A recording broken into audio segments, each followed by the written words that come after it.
สบายดีเด้อพี่น้องสบายดีสี่แพงสุขสุขคนพี่น้องเนาะสมุนสุบอล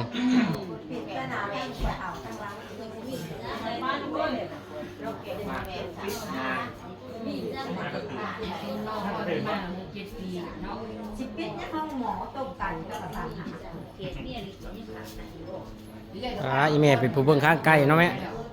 เอาจะมีว่าบัตรเนี่ยของเมียของเมียกับทับปลางามเนาะงามหัวเลยจ้ะหัวของหัวจะ หัวอย่างเอียงไว้หนึ่งเนาะหัวน่าจะเอียงแล้วมันหัวใหญ่ไม่จะเอียงไหนเวลาขี่รถครับน้อยหนึ่งนะเวลากินเราจะเงียบตบไปโรดเดอร์ใช่ใช่เงียบไปเวลากินรถหัวน่าจะเอียงน้อยหนึ่งเงียบเกียบผูกแขนใส่ไงเงิงเพียงไว้เนาะหัวน่าจะที่ไปเอียงนอนได้ไหมคนคนเอียงขนอนเอียงนอนแล้วเนี่ยตาบึ้งเบิ่งพี่น้องเฮาสิผูกแขนให้เพิ่นจักก่อนบ่มีจับกล้องให้ซ้ำพี่น้องเอ้ยโธ่พี่น้องเอ้ยพี่น้องเอ้ยมันก็ผูกแล้วพี่น้องเนาะตอนนั้นผูกก็ไปเบิ่งซ่องซะเอ้ยหรือส่งลุงก็ได้พี่น้องเนาะบาเต็มที่เพิ่มสำหรับการคอยเนาะเรื่องเล่นกับว่าเพิ่มแม่นแหละ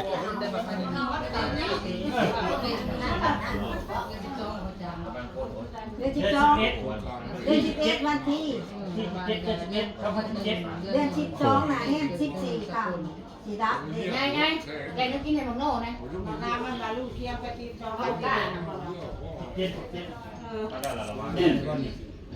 แล้วบ้านแล้วเลยย่อไปแม่พาควรบ้านแค่เคยย่อแม่พาควรผมไปนะย่อไปช้อนทำได้อยู่จากย่อเที่ยวว่าย่อไปทำอะไรบ้านย่อไปนอนเขาเลยนอนเขาอยู่ผัวฟ้าเห็นนั่นไปแบบเป็นยังหรอกไปนั่งอยู่แล้วเนี่ยนั่นนี่ก็ได้นะนี่ได้ เห็นใจแล้วก็ไปย่างได้เลือดคอย่อรู้เอาเขียดเลือดเห็นใจไม่ได้ก็เต้นทุกอย่างเอามาย่อพระควรเนี่ยตามขึ้นจากมาเอาไปหัวบนนอนพาเรามากเลยไปลูกเป็นไงนอนล้างได้พูดเท่านั้นเลยมานอนอยู่กระตอกคนขอใช้เบิ้งก่อนก็สิย่อฝากวันเขาไว้ดีใจแน่ดีใจเลยจะผูกแขนกินดอกก็เสือเจ้าก็กินเงินพวกก็กินบัตรฝากวันก็งามแท้เนาะไปให้เมื่อและบัตรโอ้ยมีฝากวันหักเลยโ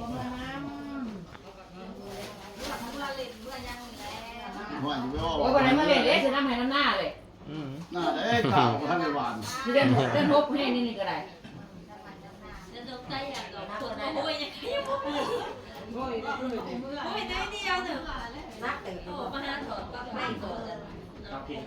ถ้าแต่เป็นตะยะหินทางข้างขึ้น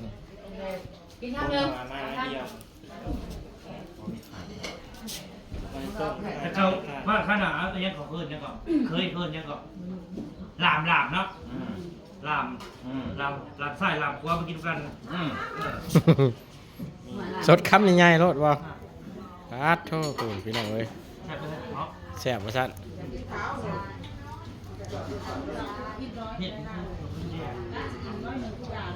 พูดตามมึงนั่นระบาดการโลดเขาซุ่มลุงได้สารลุงเทนเมื่อบ่ถ้ากับเมื่อพวงมาเลยเท่ามาที่2พูดข้าวเอ็ม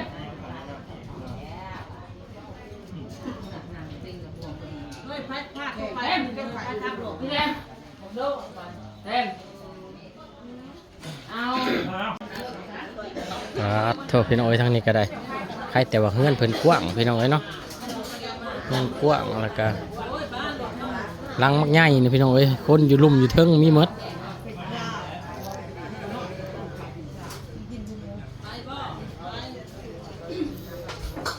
ไปนี่เด้อ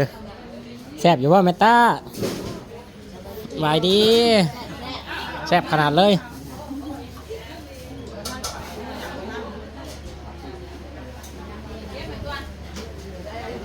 เฮ้ยทางนี้ปลาว่าก็มาแต่เช้าอีหลีนี่ปลา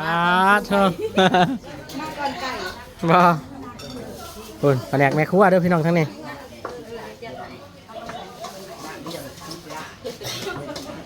แซ่บแน่นอนพี่น้องเอ้ยลมงวด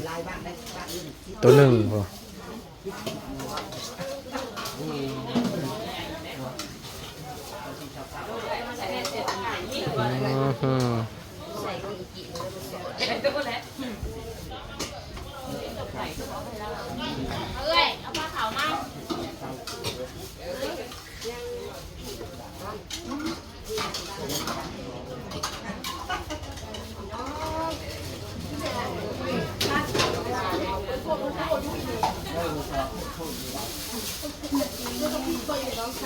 เดี๋ยวพี่น้องเนาะเอาถ้าเขาถ้ากินลงไปเสิร์ฟเป็นทางลมกันพี่น้องเอ้ยอะไร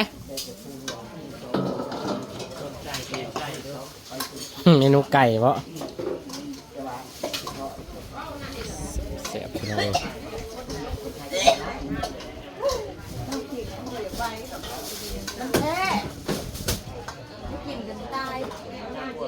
มือบุญบังไพ่นะแจ้งบ่ประแทกปาดเถอะสาวสวยเดี๋ยวบ่ได้ไปแจ้งนะเขาบ่ปาดเถอะพี่น้องเอ้ย แต่แค่นี้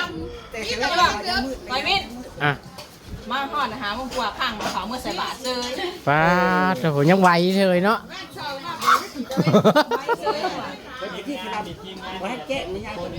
เก่งขันอ่ะพี่น้องเอ้ย เด็กกระดาษได้ว่ากูบ่นถือ ขนาดอะไรเสียดายจะจ้อยไหมเอ้ยเมียบ่ปล่อย บ่ โดย ลุบเลย มอโน่ได้อยู่ทางล่างป่าก็จะแจ้ง เบาดาวอ่ะมาแล้วเบามาเนี่ยได้ว่าเมียบ่ปล่อยว่ามันสิไปได้ คุณกระดาษเจ๊กันยังเล่นที่ได้ โอ้ เมื่อ ก็แล้วกันเขาสาขาทุเพื่อนเชิญ โดย นี่มานั่งจนโคชุกเขากินตุ้ วันนี้มันมืดตกได้หรอพาพวกจะโตมาแล้วพ่อแดดหาเลย โอ้ข้าบ่ได้นอนบ่ไม่เดือน ตัวนั้น ไม่นอนเลยฮะ ตัวนั้นอยากนอนไม่อยากนอนบ่ได้นอน นอนกับโบราณไปท บ่นอนตาขาตาเทียงนะจะมาแต่สบายเลยนี่สบายไปร่วมมากกันนั่งที่มากกันยังนอน ำบันนี้ ใจสะโพกวะ บ้านเฮามือได้บ้านตะโพนะแม่ มาสะโพกที่สะเก้า โอ้ FC เพิ่นแซดมาอยู่ซีเมนต์ FC เฮาอ่ะคนบ้านตะโพนั่นแล้ว เคยได้ยินบ่ครับบ้านเรียนชิปละ ปาดเขา มันบ่ห้าวอย่างนี้บ่เนี่ย อ๋อ บ้านไทยร้านยังพอแห้งแล้ว ยัง ชิปละ บ่แม่ บ้านนี้ล่ะ บักไผล้านยังสวดห่างเลยเนาะ แม่ ยังกายห่างขึ้นไปอีกโดย อันผัดชิปละแล้วก็ ปาด บ้า เถ น อะ เรียนอะไรชิปละ โดย สีดำอ่ะ โอ้ยอยากไปเลยเนาะ ชิปละ โดย คุณแม่ได้ยินบ่ วันที่เท่าไหร่เนาะโอ้ย ที่เจ้าเก้านี่เด้ 29 แม่น นี่ มื้อนี้ก็เจ้าเก็บ เนี่ยมืออื่นมือนี่ได้นี่เนาะ ได้จังหวะ โอ้โธ่ ไปร้อยเอาขึ้นเวทมาทำมินเด้ว่าใส่ อ้าว เพิ่นเลี้ยวหาอย่างนั้นเนาะ เลี้ยวหาย โอ้ยพี่น้องเอ้ยเสียดายเลย แล้วเจ็บปืนแล้วบอกว่านอน เออสัดจอยพี่น้องเอ้ยท่านนะ เอ้ยโทรหายังนอน บริการบ่บ่อยบ่มี โพชกก็บ่จักได้สิปิดคันสิปิดคนกะสะจนคอย่อมาเด้อคอย่องานหน้าติดคอกัน โอ้ บางคนยังแน่นที่แดนออกน่ะ โดย เรียกไปทางในโต๊ะได้กับบ้านนี่ ยังยืนชมรบอยู่ มันอยากมันบ่อยากนอนได้กินนะ โดย มันม่วนไปเรื่อย ม่วนเลย ๆได้เพื่อนป้าดมาแต่เช้าแต่เช้ามาแต่เด็กยังบ่ได้นอนอยู่ สอบมารับซอง มารอบสองเลย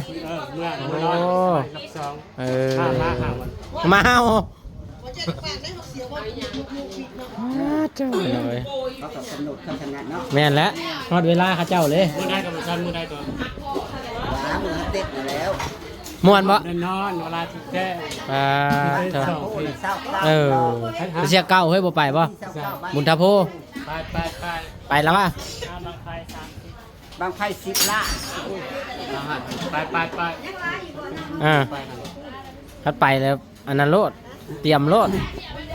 กาเทียมบ่อีหลอก ไปน้ำมีไงน้ำลุง เดิ นะ นนอนดิโทรศัพท์เดิน เอา น้ำบ่ได้ น้ำบ่ได้โอ้ยพี่น้องเอ้ย นี่นี่ลูก แข็งสาย วันนั้นสุด โอ้ยพี่น้องเอ้ยเป็นเอาผ้าขาวผ้าหน้าขึ้นมาเลย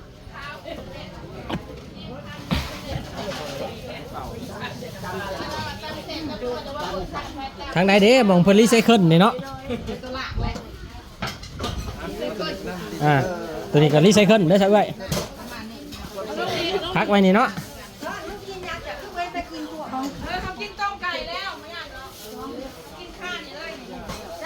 พอน้องเดือนสิไปเกาหลีป้าเลยพี่น้องเอ้ยสบายดีพุ่นครับเท่าพี่น้องเอ้ยอื่นเฮ้ยเพื่อนสิไปเกาหลีป้าแล้วพี่น้องเอ้ย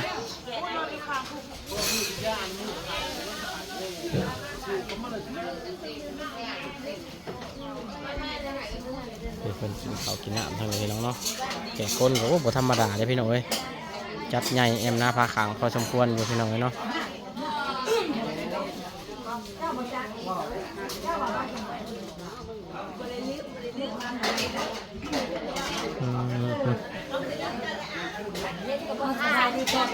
ไปดี สานัดพี่น้องเอ้ยเสียงหายเสียงหายแจ้งบ่บุญให้ปังบุญลงไพ่นี่ได้ป้าชิเมนนี่แล้วคะแนนนี่พี่น้องเอ้ยมิจะเฮานี่บ่ได้ไปคะแนนน่ะเนาะลุบเลยลุบเฮาบ่ได้ไปพี่น้องเอ้ยขาหนึ่งเด้อสั่น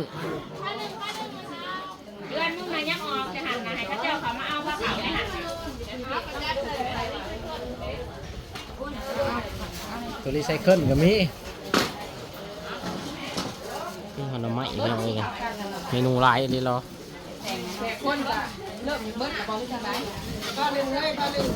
เบาบางแล้วล่ะปะโดย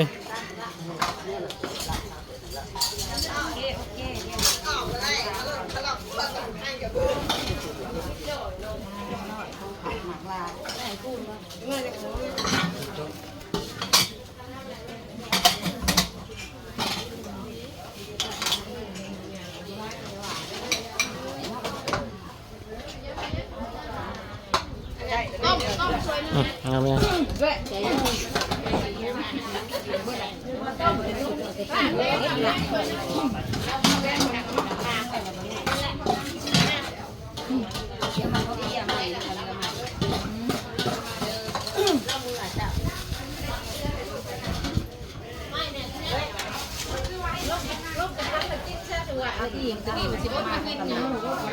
เข่าอีใช้เดือน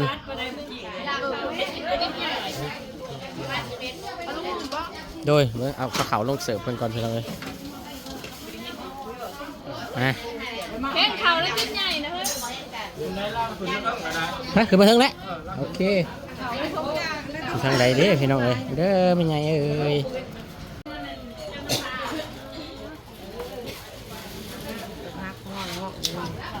การทางกล้องฮัก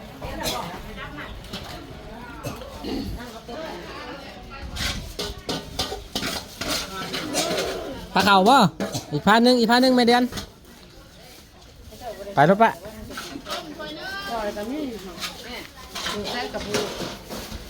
กินข้าวแล้วว่าไรยังหากินเด้อป้าเอิญ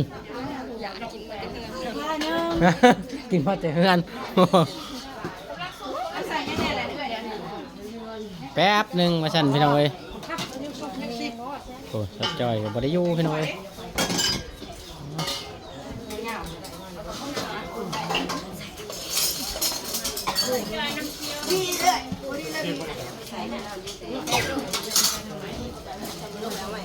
แบบหนึ่งพี่น้องเนาะขาลับดิฟเช็คก่อน